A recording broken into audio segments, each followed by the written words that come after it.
Bumuelta ang Philippine Coast Guard at Department of National Defense sa akusasyon ng China na armado ang mga mangingisdang Pilipino na inatake ng China Coast Guard sa Escoda Shoal, kung saan kasama rin sa nambomba ng tubig ang Chinese Maritime Militia.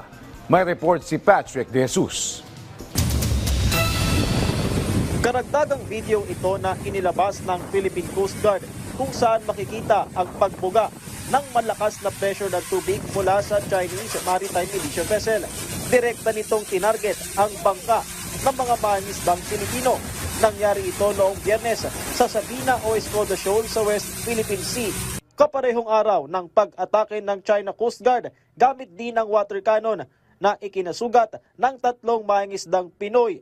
Kaya buwelta ni Philippine Coast Guard spokesperson for the West Philippine Sea, Commodore J. Tariela, sa akusasyon ng China na armado ang mga mangingisdang Pilipino.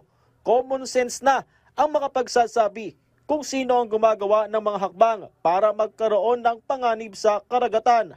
Dagdag ng opisyal, suportado ito ng mga ebidensya kung saan bukod sa pambobomba ng water cannon, ginupit pa ng mga tauhan ng China Coast Guard ang anchor lines ng bangka ng mga mangingisdang Pinoy na lubhang delikado. Pinalagan din ni Defense Secretary Gilberto Teodoro Jr.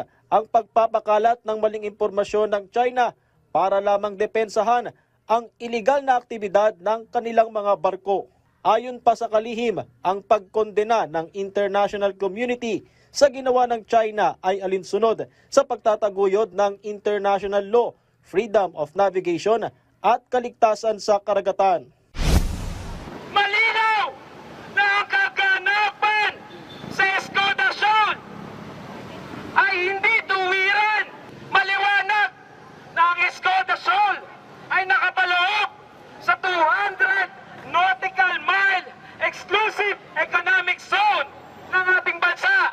Kinalampag naman ng iba't ibang grupo sa panguna ng Filipinos Do Not Yield Movement, Alyansa Bantay Kapayapaan at Demokrasya at ALAB ang harapan ng tanggapan ng Chinese Embassy sa Makati City sa pamagitan ng dine-in protest, lightning rally at pagwasak sa effigy ng barko ng China Coast Guard. Simbolikong ipinakita ng grupo ang kanilang pagkondena sa panibagong harassment sa West Philippine Sea. Nanawagan din sila na igalang ang karapatan ng mga mangingisda at igilan ang pambubuli. Yung mga pro-China lang po ang makikinabang, kawawa naman po tayo mga maralita at mga manggagawa po na sektor ng manggagawa ng Pilipinas.